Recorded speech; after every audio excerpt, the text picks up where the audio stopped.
Hey, we're the Shealys. Welcome to the Daily Bread podcast. Yeah, we're going to talk about all things ministry, music, family, creativity, and maybe even a little fashion. Yay! Hope you enjoy the show. Hey, friends. Hello. Welcome back to Daily Bread podcast. I'm Chris. Summer. We are the Shealys. We are really enjoying doing this podcast together. And I think this is our last episode in season 1. I know. I think we'll just tidy some things up and maybe expound a little bit more this episode about, the table, daily bread. We talk a lot about daily bread. It's if that annoys you, this might not be the podcast for you, but it's everything to us, isn't it? Yeah, it'll definitely be. You'll hear it several times an episode for sure. It is central to everything that God is asking us to do or leading us into, teaching us in this season, modeling out in our life. It's everything. It's coming out in a lot of our songs. Yep. He's always unpacking it, just like another layer every day. The daily bread, it's like a loaf, slice by slice. Onions. Ooh. Okay, keep going. I want to see where you're going with the Layers. Shrek. Yeah. That's a good movie. Daily bread. I think last episode we talked a little bit about the table, and this is sort of a revelation that I feel like you're carrying in this season pretty strong. In fact, we were leading worship, I believe, yesterday, and we sang a song about abiding. And you went into this, we sang another riff about daily bread, another spontaneous hook. And then afterwards we were processing some of what the table means to us and some of the invitation there from the Lord. And daily bread, I said this in, I think, last episode as well. It's not always money. It's not always provision, like money-wise. It's all of heaven's commodities. So just for a few minutes, I'm going to turn it over to you to unpack what the Lord's sharing to you about this table that He's inviting us into in this season and how it's affecting everything we're doing with our ministry. And we're even shifting some things to give it more priority. Yeah. I'll just start by sharing what I felt like the Lord showed me when we were leading just a couple days ago. We were singing that song about abiding and just the table and the bread and the blood, and that He provides everything that we need. And He showed me this picture of like a banquet table. He was lighting candles, and it was just, like over the top. Yeah. Like the most extravagant wedding setup you can probably think of that you've ever been to, or that you've, seen on Insta or Pinterest or whatever it is, that you are looking at. It's like we get these images all the time, and it's like, wow, like that's insane. So this is the kind of table the Lord showed me. He's lighting these candles, and He's like, you sing about the table like you know it, but like this is the table. And He's like, what I'm doing is opening up this window of invitation for you to actually understand what it means to sit and abide at the table. And He started showing me and reminding me of these moments in our last few years of like, we've been able to travel abroad, which we've talked about some, and we will, because it weaves into different parts of our story. But one of the first things that I noticed that was like almost annoying to me when we started traveling to other countries was how long these people eat. Like, oh yeah. So in America, it's like, even if you don't eat fast food, I'm going to use the term like fast food society. So don't be thrown off by that. Like, some of us try to steer away from that type of food as much as we can, but just the mentality of whether you're eating a salad or a Big Mac, I'm just saying, like, our mentality is we got to slam this food down and get on to what we're doing. Yeah. And that's just how we are. Like even dinner, you know, it's like throw the food down, get the kitchen clean, bathe the kids, get them in bed, boom, boom. It's like everything's like this. When you go to other countries, it's not like that. The day revolves around the meal. Meals. And not just dinner. Yeah. Like breakfast, lunch, and dinner. Like these people will sit and eat lunch for 2 to 3 hours. Pause that. I don't know how they do it in London with eating a 2 or 3 hour like afternoon tea. And they follow that with dinner. But the tea is even after the lunch. So filling. So I'm like, we start traveling and I'm like, these people, like, I'm sitting there like the first time or two, you know, it's cool. I'm like, oh, this is a crazy experience. We're like dining experience and you do just cultural food and just everything. And I'm like soaking it in. Well, about an hour and a half in, I'm like,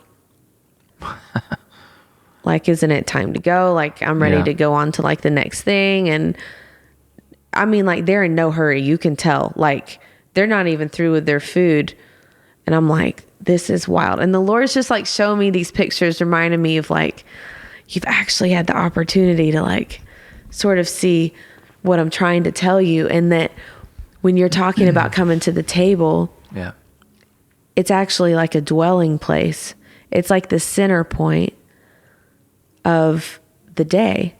And it's not just one meal. It's like the whole day actually is woven around this picture of the table. And he's like, this is what I have in mind when I say I've set the table for you, is that you would come with no intention of getting up. Like, this is where you commune with me. This is where intimacy is birthed, which in the natural, it's where intimacy is birthed in relationships. Yep. We have people into our home. You don't meet somebody at Kroger and have them over for dinner. Like, the people you have over for dinner are the people that you're really intentional about wanting to get to know and do life with. Yeah. And it's the same with the Lord. It's like, this is where intimacy is born, Summer. Yeah. This is actually where you can warfare from too, because I've set this table for you, even in the presence of your enemy, that you would feast with me and not be running around fighting and putting out battles and fires. Yeah, it's actually in the Gospels where they talk about Jesus and the disciples at the table together. They're often reclining at the table. Yeah, you don't recline when you're trying to eat a 10-minute meal. You don't recline with a Big Mac, do you? So, and I'm just like thinking through all of these different, you know, scenarios where the Lord's like, think about how you do this in natural. Like, who do you have to your house to eat? Yeah. It's not someone that you don't intentionally want to go on a deeper level. So he's just, and this is all happening. Like, I know I'm talking about this for several minutes, but this is all happening within a matter of, you know, probably 60 seconds in this vision I'm seeing with the Lord. And he's like, this is every day. This isn't, oh, you've conquered this mountain. Let's celebrate. I've set this table for you. This is every day. You'll hear me say this a lot. But this is where the Lord has me. It's like, I'm in the everyday, Summer. I'm in the mundane. I'm in everything. This absolute extravagant table with every kind of food, drink, candles, flowers, just everything. And I just began to weep because I thought, how many times do we bypass what the Lord has set? Oof, in a hurry. Because we think we've got to stay busy with the assignment, or, you know, we've got to go war, or we've got to go, and all of those things are good and they're fine and they come in due season. But if the centerpiece and the focal point isn't to sit at your seat at the table that he has set, then none of those other things are going to bear fruit. And so I think it's just this gentle thing that he is doing. This isn't just in us, and I know that because of all the conversations we're having. Yeah. It's this thing he's doing globally, church-wide. He's like resetting the focus of the bride. It's like, come and dine. Like, everything happens from here. Everything happens from the table. This is where my bread, my body is. This is where the wine, my blood is. Come on. This is where the diseases are eradicated. This is where the captives are set free. This is where you behold me and you become more like me. And I don't know, like I weep and then I get like so excited because I'm like, this is how you can start seeing like and relating to the idea of the bridegroom. Yeah. Like how often sometimes in your journey with the Lord are you're like, bridegroom, like we're always like, the church is always like at war and fighting and, you know, coming against the principalities and these things. Yeah. And I'm like, you don't come away feeling like a bride. You know, like a bride is like set apart. In your chamber with your oil and the lamp. Yeah. Waiting on him. Yeah. And so the Lord has just had me on this journey. Even I was just sharing with you today about, he was reminding me of words that I've received over the last 5 years. I had this word. It was like, I don't know, this guy he's a friend of ours now, but he's just someone we really love and like dearly respect. He's like, man, when I'm praying for you, I just see loaves of bread. He's like, do you bake? I was like, I mean, like Pillsbury, yeah. Yeah. Like, I mean, shout out to the cinnamon rolls. I do love to cook, but I mean, not like that. He's like, I just smell bread and I see loaves of bread. Fast forward a couple of years, we're sitting with another person, another dear friend that we actually are, you know, sort of doing life with now. He's like, I don't know what it is, but you guys have an anointing. We were sitting at a table. He was like, around a table, it's something to do with a table. Yeah. We're like, Then fast forward to literally like 2 weeks ago, someone came and gave us a word at church and they're like, man, there's something about whenever you guys lead worship or doing, you know, when you're teaching or singing and for the prayer room or whatever, it's like you're setting a table not only for the Lord, but for other people to come into a new revelation of what it means to come to the table. And it was like, I just had this moment where I started seeing, you know, where you hear like things click into place, like, and I was like, oh my gosh, the Lord has been showing this to me in words over the last 5 years. And it didn't really make sense to me. Now they're all coming together and I'm like, this is what he's doing. It's not just us. Like those were for us, but that is not just us. He is bringing a fresh revelation of what it means to sit at the table and to live on daily bread. I think that's so good. And I think there's so many practical things to take from this to share with like the creative, or even if we're talking to worship leaders that are listening. And so I'll ask you a few questions, but for me, listening to you get this revelation from the Lord gives me revelation on, all right, there's so much out there right now. There's so many messages. There's so many people, you know, frankly, with microphones in their hands in front of a camera all over social media talking. There's so much of this. So the fact that you're watching us, we're so grateful. But our desire is not to add noise or just to get lost in a rat race of trying to be relevant. I want to talk about what God wants to talk about. I want to release the things that are important to his heart. I want everything that we're about as a husband and a wife in ministry and a mom and dad to be in step with what he deems important for us to be doing. We want to be about our Father's business. So that's helpful to me practically to know, okay, this is revelation from God about what he wants us to be doing in this next season. He wants to talk about his table. He wants to talk about the bride that's ready to feast with him, that comes to the table to get revelation about everything. And he needs people that can set that place, to set the table. And so of course we'll say yes to that, but practically speaking, I had a thought. So what would you say to like a worship leader who's watching or listening and they're like, great, I love everything about that. I want to set a table and I don't ever want to get up. I don't want fast food interactions as I'm leading worship for my church, but I've only got 30 minutes, or my leadership has only given me 23 minutes on Sunday, which is wild for us. That's not our stream. We're always like 45 to an hour every Sunday.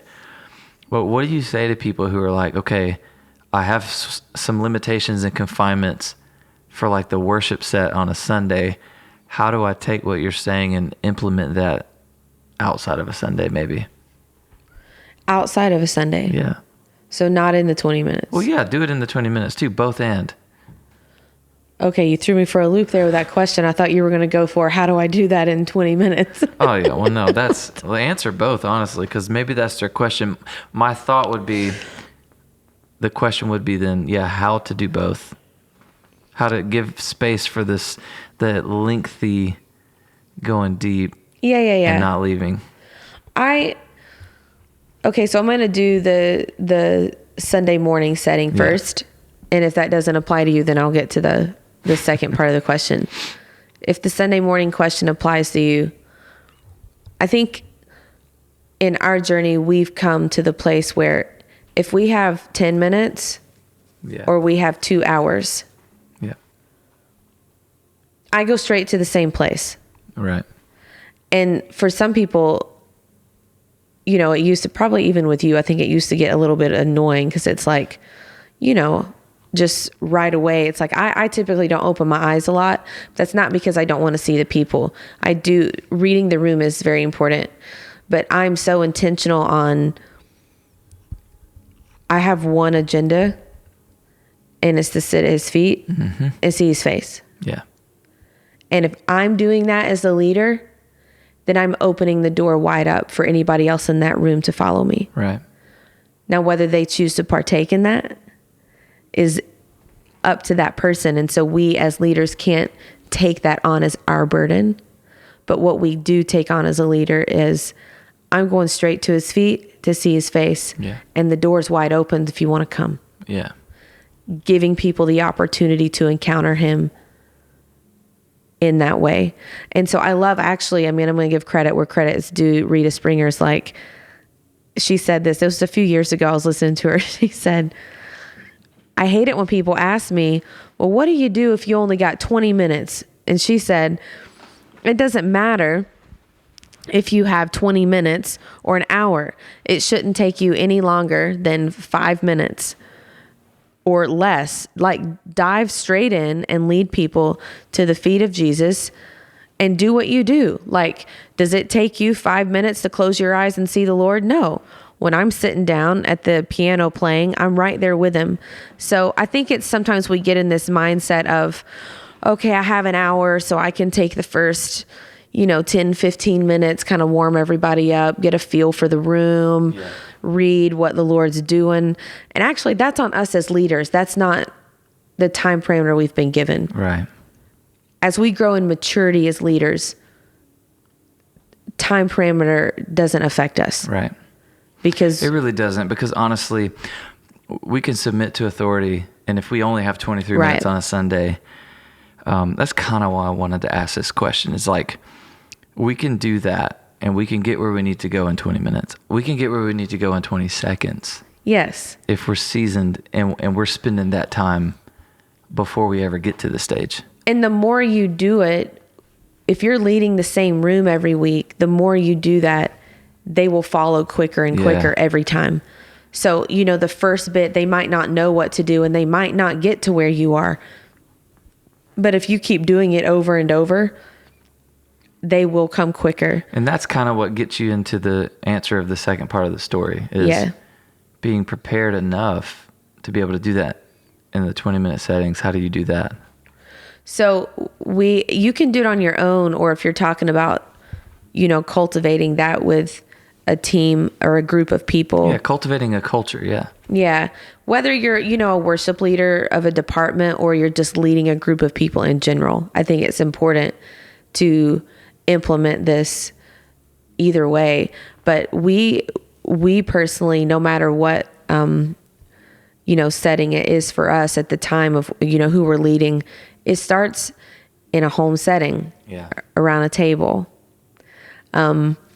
We always have like literal, tangible food and drinks available. We have people to our home because there's something that happens in a communion with people when you're just eating and drinking.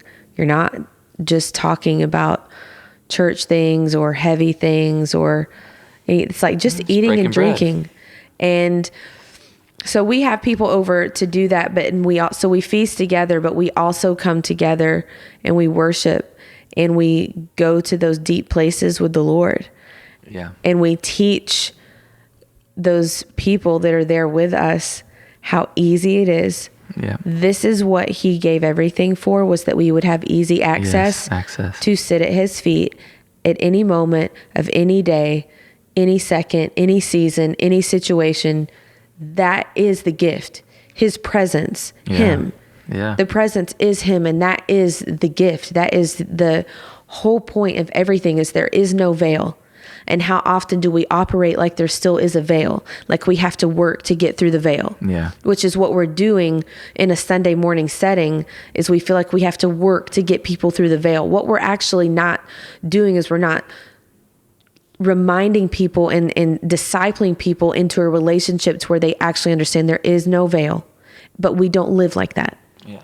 So that's good. Cultivating that with a group of people in your home, it's an important thing to do in your home outside of the church building, because it has to be rooted into our being, into the center of who we are, that this has nothing to do with going to church. This has nothing to do with an event. This has nothing to do with a conference.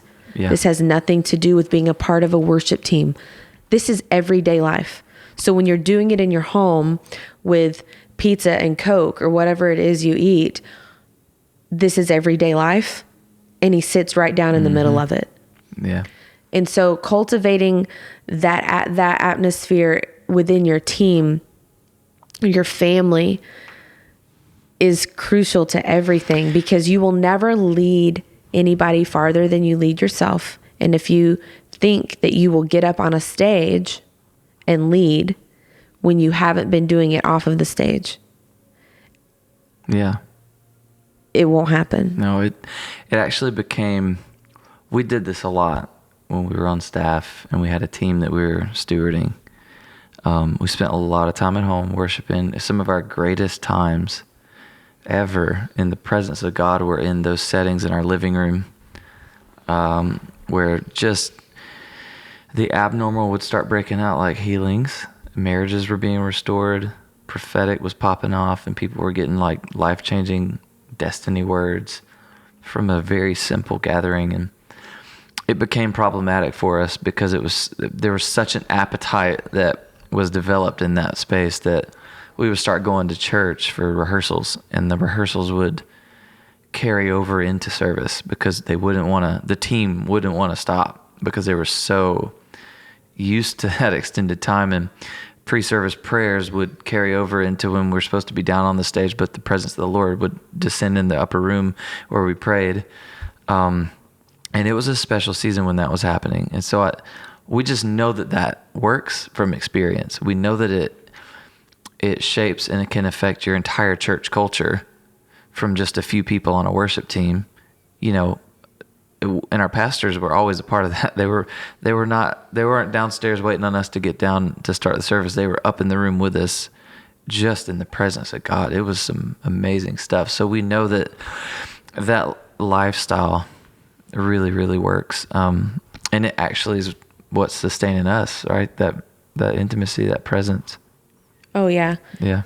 Being able to feel the Lord in a tangible way in the day-to-day. And that is, I wanted to say that too, when we're talking about, I alluded earlier about not being a fast food people when it comes to his presence and sitting at the table. And the reality is that can't literally mean in the minutes of the day. Yeah. There are just, real life is that we don't always have hours a day that we can sit at the table and just feast with the Lord. And that's okay. It's more about the day-to-day, sitting at the table, being intentional of it being a part of your everyday thing, where you're like, I'm sitting at the table of the Lord today. I am eating what is being served on the table today. I am partaking of the bread of your body, and I'm drinking of your cup. I'm receiving peace. I'm receiving healing, whatever it is that you are needing in that season or contending for, just being with him. Yeah. And so, yeah, don't take that as a pressure to like, oh no, I got to spend X amount of time. It's not an X amount of time. It's shifting the way that we approach into, oh, I don't have my 5-minute devotion and then, 2 hours on Sunday. It's that extravagant table is set every single day. Whenever you need it. And it's, don't waste what he's done. Yes. And that sounds harsh, but it's the truth. Like, and it's, I'm saying that to myself, like, Summer, don't waste what he's poured out. Don't waste the bread. Seriously. If I go over to a friend's house and I know that they've got the finest wine already opened on their table with a glass for me and fresh baked bread out of the oven, still hot, ready for me to eat, and I know that it's there and I don't go partake, that's crazy. I would never do that. Nobody would ever do that. And so that's what you're saying is like, don't waste, like, you've been invited by a friend, to partake in this beautiful feast that's readily available with always more than enough. Mm-hmm. And it's ours to have or to take it or leave it kind of thing. And it's like, it's there. So that's really an encouragement, is don't waste it. Go sit at the table. Everybody's got a chair. The table is round. You always said that. I love that. And this really is for, I know we're focusing a lot on worship leaders and worshipers and church context. And it's for anything. It's for anything, though. It's beyond the walls of the church. It's life. It's for the architect. It's for the designer. It's for the worship leader. It's for the artisan. It's for the business leader. It's for everything. The mom, the dad, the husband, the wife. There's a seat at the table for everybody. We always likened it to, like, as we were encouraging worship leaders in our travels, to be original, to be them, to partake in what God's giving them, to take their seat at the table. The table's round. Everybody has a chair. You and I have a chair. Only we can sit in our chair. It's what the Lord, he showed me about 3 years ago. He showed me this picture. He said, Summer. I said, God, I feel like you've given me all these words.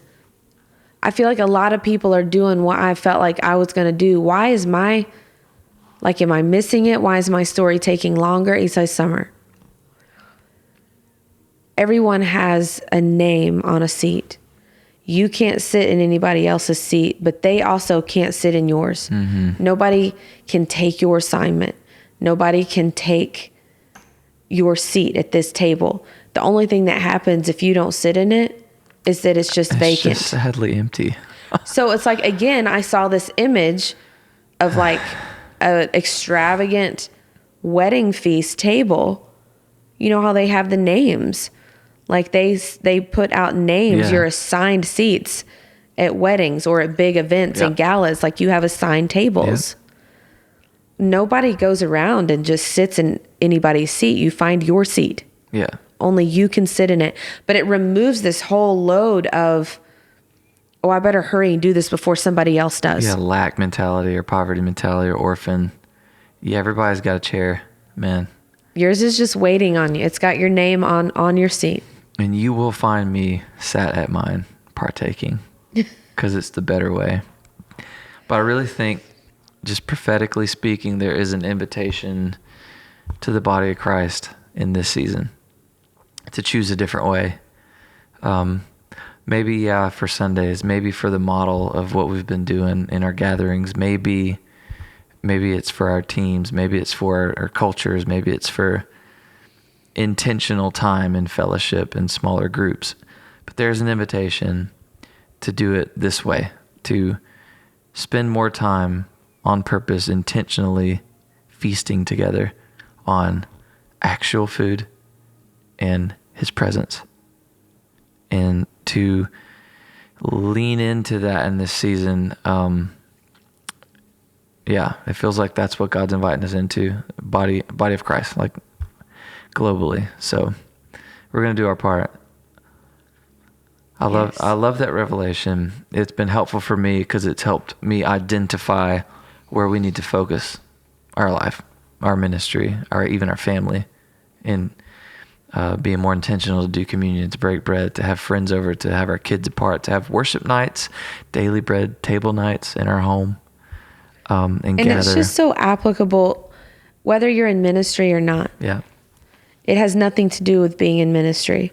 No. It's living a life, partaking of everything that he's done. Yeah. Like, I don't want to waste one piece of what he's done. I want to partake of everything. I want it all. Yeah. That's such a good way to end this episode. So friends, take your seat at your table. Your chair is there, and that space is waiting on you to sit down. And whatever it looks like, just lean in and go for it. Thank you for joining us, Shealys, here in our home for Daily Bread Podcast. We love you. We'll see you next time. Bye. Hey guys, thank you for joining us and listening in. Yeah, I really hope you liked it. And if you'd like more content like this in the future, would love for you to consider supporting our ministry. We would love to produce a lot more content and keep it all free. So if you're interested, head over to Shealyworship.com/support to find out more. Thank you guys.